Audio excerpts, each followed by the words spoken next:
Hey everyone, and welcome. We all have this thing deep inside of us, right?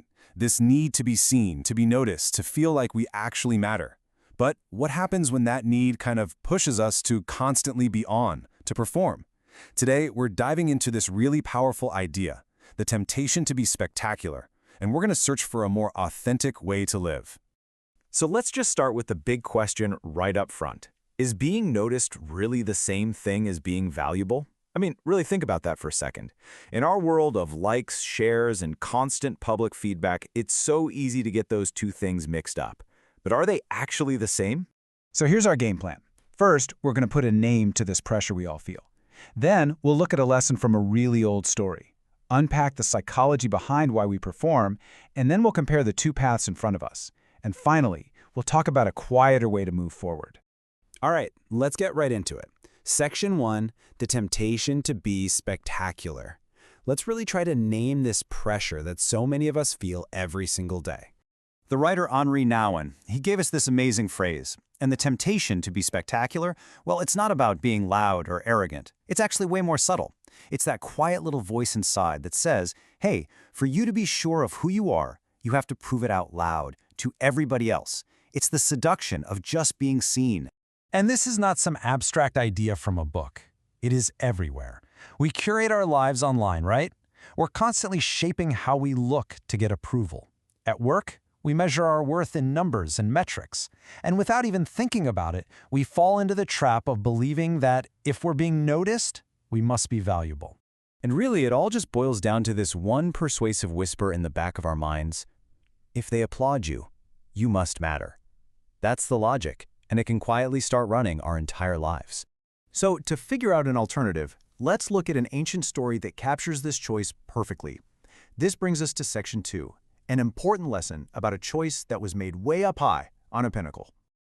Okay, so in the Gospels of Matthew and Luke, there's this story where Jesus is taken to the very highest point of the temple, and the challenge is this: throw yourself down. He's even told that Scripture promises angels will catch him. But you see, the real temptation here, the real seduction, isn't about safety. It's a dare to do something dramatic, something spectacular, something that would prove to the whole world who he was. And he says no. And that's the whole point right there. Jesus completely rejects the path of public spectacle. Instead of putting on a big show to get everyone's approval, he chooses a different way, a way of quiet, hidden trust in who he already was, an identity that didn't need a big public performance to be real. Now, what's so fascinating is that this ancient choice between spectacle and trust, it actually has a perfect parallel in modern psychology. So let's jump to Section 3, the psychology of performance, and this idea of the false self. So there was this psychoanalyst, Donald Winnicott, and he came up with this concept of the false self. He basically described it as the persona, the mask that we create to get the approval we crave from the world. It's the version of us that's built around meeting everyone else's expectations, especially if we grow up feeling like love is something you have to earn. So how does this even happen? Well, it usually starts when we get the sense that love isn't free, that we have to earn it. So what do? We learn to perform. We adapt, we try to impress, we figure out what people want to see. And then we get rewarded for it. So we become the person that gets all the applause. But over time, this gap starts to grow between that performing self and our real, authentic self, which just gets quieter and quieter. And here's the real cost. The spectacle, that outward performance, it starts to become a substitute for real intimacy with other people and even with ourselves. We end up trading genuine connection for that fleeting high of being seen. So this all brings us to the core conflict, doesn't it? Section 4, spectacle versus authenticity.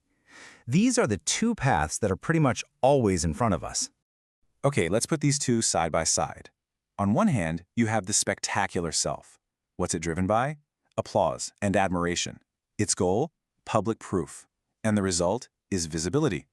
But on the other side, you have the authentic self. It's driven by something deeper, presence and belonging. Its goal is that hidden trust we talked about. And the result isn't just being seen, it's something much more solid. It's rootedness. So, if you take one thing away from our whole conversation today, let it be this: the true security that we are all looking for. It's not born from the admiration of a crowd. It's born from a quiet, internal sense of belonging.